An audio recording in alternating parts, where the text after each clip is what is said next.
Everyone আসসালামু আলাইকুম। আশা করি আপনারা সবাই ভালো আছেন। আজকে যে বিষয়টা নিয়ে আমি আপনাদের মধ্যে আলোচনা করব, সে বিষয়টি হচ্ছে যে মাইক্রোবায়োলজির একটা পার্ট মাই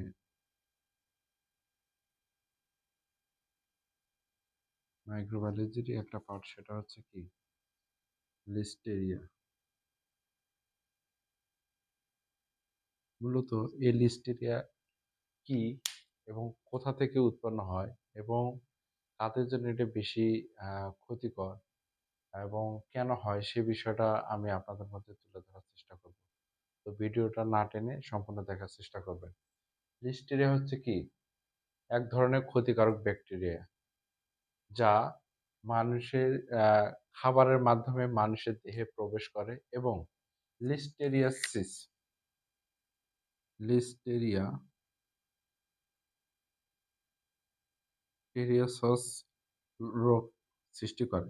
তার মানে কি আমরা যখন একটা খাবার অদূষিত খাবার বা অপর্যাপ্ত খাবার আমরা গ্রহণ করি, যে খাবারটা আমাদের শরীরের জন্য ক্ষতিকর, যেমন হাইজেনিক পরিবেশ থেকে উৎপন্ন হয়। ওই ধরনের খাবারগুলো যখন আমরা গ্রহণ করি, সেই খাবারের মাধ্যমে এই লিস্টেরিয়া ব্যাকটেরিয়াটা আমাদের শরীরে প্রবেশ করে এবং প্রবেশ করে কি হয়? লিস্টেরিওসিস যে একটা রোগ সৃষ্টি করে। আমরা কি ওই রোগে আক্রান্ত হয়ে আমরা অসুস্থ হয়ে পড়ি এবং দীর্ঘদিন ভুগতে আমরা কি মৃত্যুবরণ পর্যন্ত করে থাকি।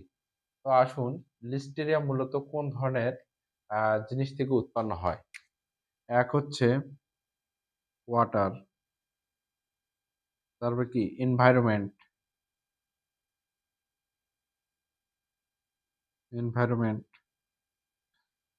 ৩ নাম্বার হচ্ছে ফুড। ফুড বলতে কি এখানে হচ্ছে প্রসেস ফুড আছে। Process process food. তারপরে আসেন ভেজিটেবল। এখন ভেজিটেবল বলতে কি? আমরা যে জমি থেকে উঠে নিয়ে এসে সেই ভেজিটেবলটা কি একটা আনহাইজেনিক পরিবেশে, দূষিত জায়গায় রেখে দিচ্ছি। সেখান থেকে কি সরাসরি আমরা ওটা যখন রান্না করতেছি, সেটা ভালোভাবে না ধুয়ে আমরা কাঁচা সবজিটা খেয়ে ফেলতেছি। সে ধরনের হয়। তারপরে আসেন অ্যানিমেল থেকে।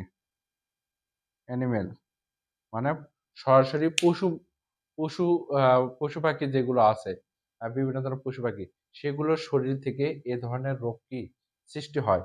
তাহলে আমরা কিন্তু দেখেন ওয়াটার থেকে আ এ লিস্টেরিয়া রোগ হওয়ার সম্ভাবনা আছে। এনভায়রনমেন্ট একটা পরিবেশ বা হাইজেনিক ফুড, প্রসেস ফুড বা রেডি ফুড।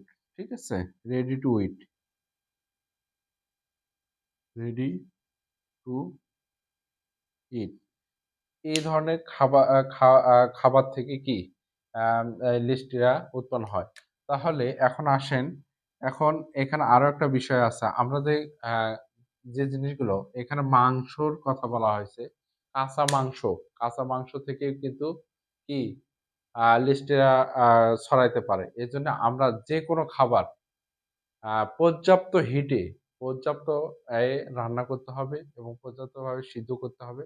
যেটা তে কোনো প্রকার জীবাণু বা কোনো কিছু থাকবে না।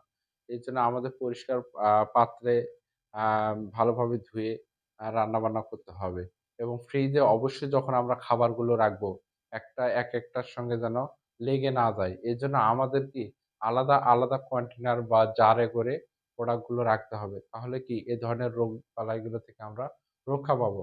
তো আপনাদের যদি এই মাইক্রোবায়োলজির লিস্টেরিয়া বিষয়ে যদি আরো কিছু জানা থাকে, অবশ্যই আপনারা কমেন্ট বক্সে কমেন্ট করবেন। আমি সেগুলো আ আপনাদের জানানোর চেষ্টা করব।